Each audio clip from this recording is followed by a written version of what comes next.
This week on Studio TO, we take a look at Iranian art. I model for photographer Mayan Ziv and party with painter Paul Gavila in Corktown. All that and much more is coming up. I'm Elliot Carroll. Join me in the Distillery District as we take a look at great art in Toronto.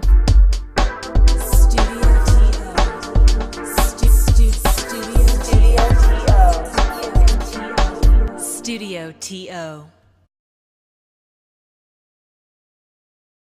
Studio TO. Welcome back to Studio TO. I'm your host, Elliot Carroll. I'm standing outside Art Gallery in the Distillery District, where the Iranian Art Festival was held earlier this month. I had the chance to talk to some of the artists in the exhibit and hear what they had to say about creating art in a new country.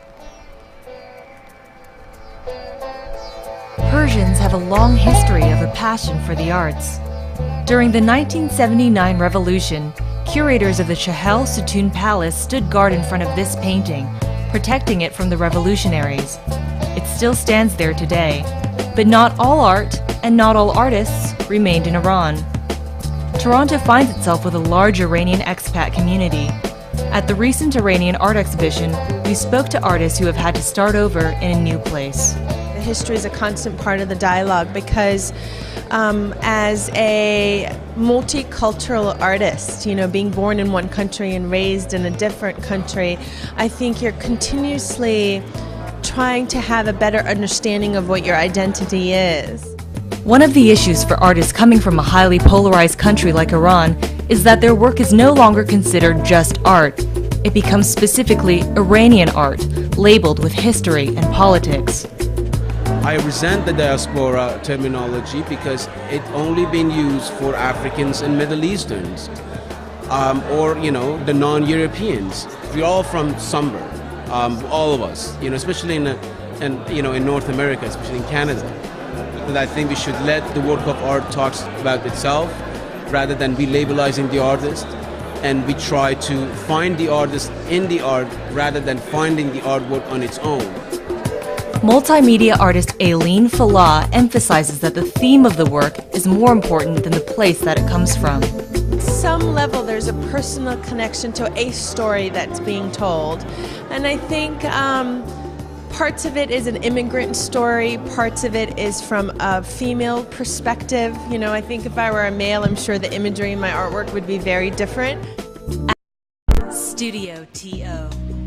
Ashley Mackenzie Barnes is a rising artist, recognized for both her graphic design and her customized abstract portrait style. She's done the art direction for publications like iWeekly, Sway, Cream, Peace, and Canadian Immigrant. Like many artists, Ashley's interest in the arts has been apparent since childhood. Her grade 4 teacher noticed her talent and suggested that she attend Cardinal Carter Academy for the Arts.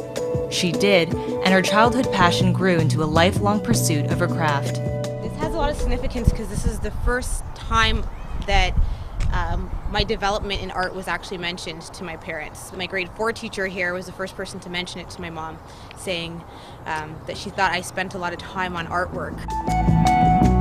And then in grade 7 it came up again with another teacher who had mentioned my love for the arts and my love for my art homework, and it's kind of the push that pushed my parents to push me into Cardinal Carter. So this is where it started. Ashley's formal training in visual arts, combined with her innate ability to tell a story at the stroke of a brush, can be seen in her portrait collection. I think everybody's eyes tell a story. So there's anytime I'm doing a drawing, there's a part of them that I will never see, because everybody's story is different. Everybody is going through something in their portrait, or everybody's experiencing something different in their picture that I'm drawing. So that may be something that only the person that gets the portrait knows, and I'm just the one to express it for them. So a time when the art didn't turn out right. We were in high school and we had an angel assignment. And we had to make these beautiful, frilly, white gown angels with halos and everything. And I was like really into the baggy jeans and TLC back then. So I made my angel a thug angel. So again, maybe an example of not the way that you necessarily envisioned it to be, but you know, my mother to this day still has this piece. It ended up turning out to be one of the best pieces, I think, in her eyes. So this is a prime example of art going a little array. But yeah, it's funny when people come up to me, because I guess the artist is something that's naturally in me, and I've been branded as a visual artist or as a graphic designer, and it's just something that I followed. So when people brand me now as a visual artist, I know that I do art, but it's a little strange. So I willingly accept it, and it is my passion, it is my work, it's what I do for a living along with design. Ashley the woman, however, is different, and I think the two combined together is what has brought success, because I believe in hard work, and I'm very, I guess, ambitious in a way, and it's caused my go-getting attitude combined with my talents to get me where I am. Always let your passion lead you. So don't ever get blocked and think you can't do things, or see another artist and feel that their work is better than yours, because there's no such thing. There's millions of people out there, and their love for art varies. Some people may like portraits, some people may like abstract, some people may like impressionism, and you just gotta find your niche and work with your passion and work at that niche, and it will lead you to where you want to go, as long as you stay dedicated and passionate about what you're doing. The sky's the limit. Don't ever stop. If this is what you love to do, use your love and your passion for what you do and make it work, and work hard. Artists can get lazy. Work hard. A great day hanging out in the Distillery District today, checking out what Corktown has to offer.